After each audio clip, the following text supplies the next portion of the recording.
Olá e bem-vindo a mais um programa Entre Nós. Um programa que conversa com os maiores formadores de opinião do país de uma forma divertida e diferente. Hoje a gente tem a presença no programa da Maria Lúcia Benhame, da Benhame Advogados, né? Isso, a Maria Lúcia, que é uma das maiores especialistas em direito trabalhista e veio aqui falar um pouco com a gente sobre o direito trabalhista, mas mais especificamente sobre a reforma trabalhista. E aí, Maria Lúcia, está otimista ou não esse momento que o Brasil está passando por tantas mudanças, uma chance de tirar do papel coisas que estão há tanto tempo aí na fila? Primeiro, eu queria te agradecer o convite e o elogio da grande especialista, mais ou menos, ainda não, né? Na realidade, eu não estou muito otimista, eu estou um pouco apreensiva, eu diria. Eu acho que a redação da reforma, do jeito que está, ela pode estar prometendo situações que vão acabar não acontecendo. Né? O que a gente tem no texto da reforma são vários itens diferentes, são várias situações legais diferentes colocadas no mesmo projeto. Então você tem desde a alteração das multas por infrações administrativas trabalhistas que foram incrementadas nos seus valores. Você tem a situação daqueles pontos que podem ser alterados por acordos coletivos.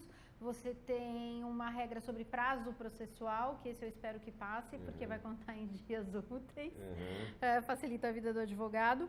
Você tem o trabalho por tempo parcial, a questão do trabalho temporário, né? Que altera, né, de 90 dias para 120. Então, né? Na realidade, o trabalho temporário ele tem uma alteração de fundo muito maior do que só isso. Do que de prazo, tá? Porque, na realidade, a redação, ela estabelece o quê? Que o trabalho temporário, hoje, como ele funciona? Para eu contratar um trabalhador temporário, eu tenho que obrigatoriamente me utilizar de uma empresa de trabalho temporário. Que é a intermediadora de mão de obra. É a única forma de intermediação de mão de obra permitida pela lei brasileira. Todas as outras são proibidas. Em determinadas situações, que é a substituição de um pessoal regular afastado por algum motivo, férias, doença, benefício previdenciário, enfim, qualquer motivo, eu vou substituir aquela pessoa, então eu contrato um temporário para ficar no lugar daquela pessoa enquanto ela está afastada, ou um aumento imprevisto de trabalho, né, e pontual. O projeto, ele cria a possibilidade de que o trabalhador temporário seja contratado diretamente pelo que hoje seria a empresa tomadora, sem o papel da empresa de trabalho temporário. E altera a definição da possibilidade, trazendo para dentro do trabalho temporário o trabalho sazonal, que é essencialmente um contrato por prazo determinado hoje previsto em CLT. Então começa a haver uma mistura, uma confusão jurídica entre figuras de contratação. A reforma trabalhista é um tema que ele dá margem assim às pessoas se exaltarem de todos os jeitos antes de lerem a primeira linha, né? Isso. Que é mais ou menos o que acontece com a reforma da Previdência. A reforma da Previdência, sou contra, por quê? Porque vai tirar dinheiro dos velhinhos. Mas calma aí, você é contra qual trecho? Qual tema? Sou contra ela. Mas você não pode ser contra uma coisa se você não leu. E eu também não estou falando que tem que ser a favor, não. Eu só acho que as pessoas deveriam se informar para formar um juízo de valor, né? A favor ou contra algo que você conhece. Isso. E na reforma trabalhista, eu acho que esse negócio é maior ainda do que na reforma da Previdência, porque as pessoas falam assim, estão querendo acabar com o direito dos trabalhadores e quem faz a reforma trabalhista são os burgueses, os porcos capitalistas, aquelas coisas que as pessoas gostam de falar, né? O empresário sempre é ruim, né? Eu não posso estar enganado, mas a impressão que eu tenho é que todo o nosso arcabouço trabalhista, ele é muito antigo, óbvio. Você tem coisas que vão sendo implementadas todos os anos com propostas de emenda constituinte, etc. Mas, como em geral, o arcabouço é bem antigo. É o que? Da era de Vargas ainda, ou alguma coisa do gênero? Então, a CLT em si, ela não é... Ela é muito antiga, mas ela passa por constantes atualizações. Isso. Né? Então, você tem... se você pegar uma CLT hoje, entra no site do Planalto, que é o melhor lugar para você ver uma lei que foi alterada. Tá. Por quê? Porque você tem uma forma de ver a lei com os riscos de tudo que foi alterado e com, no final dos artigos, o formato as leis que alteraram aquilo. Então, você pode ver essa legislação compilada com tudo aparecendo, ou você pode ver quando ele oculta isso. Mas é interessante você olhar. Legal, com as marcas de revisão. Assim. Exatamente, porque você vai ver tudo que foi alterado, e foi muita coisa alterada. A grande questão é que as alterações da CLT, elas não trouxeram alterações de regulamentação de situações jurídicas, situações fáticas que existem hoje e que não existiam. Então, o trabalho intelectual, o próprio trabalho remoto... o home office, né, por exemplo. O home office, né? Você tem o trabalho em domicílio previsto na CLT, desde que ela foi consolidada, porque a CLT ela foi uma compilação de várias leis existentes, já até anteriores à década de 40, que foram unificadas num único instrumento. Então, o que acontece? Eu tenho um trabalho em domicílio que era basicamente um trabalho de produção, né? Produção de... Eu lembro quando eu era pequena, tinha uma moça que trabalhava perto de casa que ela tirava rebarba de botão, que ela ganhava por produção, né?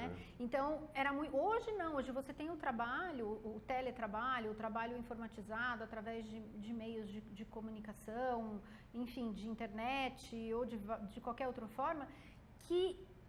tem um trabalho diferente, né? O trabalho intelectual é muito difícil você delimitar o exato tempo que aquela pessoa está trabalhando. É diferente de uma fábrica. Eu estou numa máquina, eu estou trabalhando enquanto eu estou na máquina. Eu saí da máquina e eu parei de trabalhar. Eu fui para minha casa e não levei a máquina. O trabalho intelectual só leva o cérebro, né? Aí você tem uma ideia, resolve mandar um e-mail de você para você mesmo para não esquecer, pronto, virou hora extra porque está fora do horário de trabalho. Então, essas situações. A reforma não trata disso. Tá? A reforma não trata disso. Não, ela não trata especificamente, mas ela traz um dos temas que pode ser regulamentado, que é o trabalho remoto. Então, você pode trazer toda essa regulamentação para dentro de um acordo coletivo. Eu morei e trabalhei um tempo nos Estados Unidos. A impressão que eu tinha era que as coisas eram muito mais simples lá, do ponto de vista. Pô, eu quero contratar esse cara. Não gostei, daqui a pouco vou ter que demitir. Durante o período ele recebeu o que ele tinha que receber, etc. Não tem muita confusão ali na história.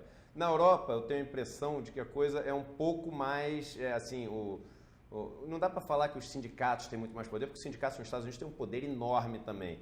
Mas a legislação me parece um pouco mais complexa. O que tem de lenda urbana e o que tem de realidade, aquela história que no Brasil a lei trabalhista é a lei mais complicada do mundo, que é quase proibitiva para o trabalhador seguir a risca, etc. Quanto disso é real e quanto disso é lenda urbana? A nossa legislação, ela tem uma inspiração fascista, né?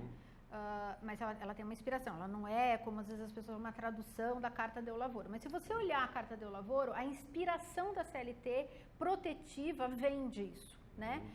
Vem disso, como vem também do Rerum Novarum, né? Então, que é a proteção do trabalhador. Mas a Europa também tem muito disso. A legislação francesa, por exemplo, ela é bastante extensa e justamente quando você tem uma legislação muito extensa e quase que abarcando todas as possibilidades de regulamentação, você enfraquece o movimento sindical. Tanto que na Europa o movimento sindical francês é o mais fraco, é o com o menor número de adesão. Né? Disse, isso por causa da Convenção 87, por causa da liberdade. Não, é porque a legislação francesa, ela basta, entre aspas, ao trabalhador. Ele não precisa... ser defendido, não precisa tanto ser defendido, né? Ele não tem situações, por exemplo, como a Itália tem, de você ter o contrato coletivo, em que eu vou colocar naquele contrato, que vai ter uma vigência por até 4 anos, quais são as regras dos contratos individuais que vão ser feitos. Já os Estados Unidos, ele tem uma formatação de legislação, não só na área trabalhista, mas na área civil também, totalmente diferente da nossa. Né? A legislação europeia, ela é baseada em direito positivo, o código, tudo está previsto em lei. Nos Estados Unidos, não, a jurisprudência tem uma força muito grande. A legislação trabalhista americana, ela tem uma pequena regra federal, mas ela é feita por estados, então ela é um pouco mais próxima da realidade. Né? Por outro lado, mesmo nos Estados Unidos, existe hoje uma tendência de uma legislação um pouco mais protetiva em algumas situações. Já estive próximo a muitos sindicatos e vários que fazem um trabalho excepcional, realmente, e que tem núcleos espetaculares de treinamento, de educação, de conscientização do trabalhador, programas de saúde, etc., Mas vi também na minha jornada sindicatos que são quase que únicos, exclusivamente centros de poder para negociar esse poder que eles têm na mão, né? Você acha que no Brasil esses sindicatos eles têm que passar por uma mudança drástica ou não? Ou uma adequação? Por exemplo, a gente tem que deixar de ter um imposto sindical obrigatório. Ou não, tem que ter um imposto sindical obrigatório, mas tem que ter também uma contrapartida obrigatória em relação ao que os sindicatos têm que prover às pessoas, aos seus associados, assim. Tem que ter uma mudança grande? Então, na realidade, eu acho que toda essa mudança, ela passa pelo conceito do sindicalismo, né? O conceito do sindicalismo no Brasil, ele vem dessa busca da paz social. Se você verificar, no início, o sindicato, ele era quase que um órgão do Estado, porque ele era autorizado a funcionar através da carta sindical, que era uma autorização que o governo dava para o sindicato poder existir. Hoje, apesar de, depois da Constituição, você ter a possibilidade, da Constituição de 88, você ter a possibilidade de criação de sindicatos, ainda é necessária a carta sindical, né? E apesar de que a DRT, ela só pode, o Ministério do Trabalho, para dar essa carta, só olhar questões formais, mas ainda você tem uma certa ligação. Como você tem o sindicato, na questão do imposto, refém de uma estrutura estatal, né? Eu acho que eu não vejo a possibilidade de uma reforma trabalhista ampla, realmente ampla, não essa que a gente está falando, que ela não é tão ampla assim, eu a vejo mais como emergencial, talvez até decorrente dessa situação de crise, mas eu não vejo a possibilidade de uma reforma trabalhista realmente ampla e representativa sem um movimento sindical realmente representativo. Eu acho essencial o sindicato forte, patronal e profissional, só que a estrutura não beneficia isso hoje. E me conta uma coisa, quais são as principais cabeças ou os principais partidos ou as principais linhas ideológicas por trás dessa reforma trabalhista? É uma reforma trabalhista de direita, de esquerda ou não? É uma reforma trabalhista que tem muitas cabeças pensando... Não, eu que também tem um pouco essa lenda urbana, né? Uma reforma trabalhista dos neoliberais. Tem isso ou não? Eu acho que ela é uma reforma que tende ao pragmatismo. Tá. Eu não vejo no texto dela, eu não vejo muita ideologia. Tá. Até porque se ela fosse realmente neoliberal, você não ia ter a previsão do representante e da comissão de empresa com empregados que vão representar os trabalhadores, vão ter estabilidade para isso. Tá. Né? Isso não estaria aqui.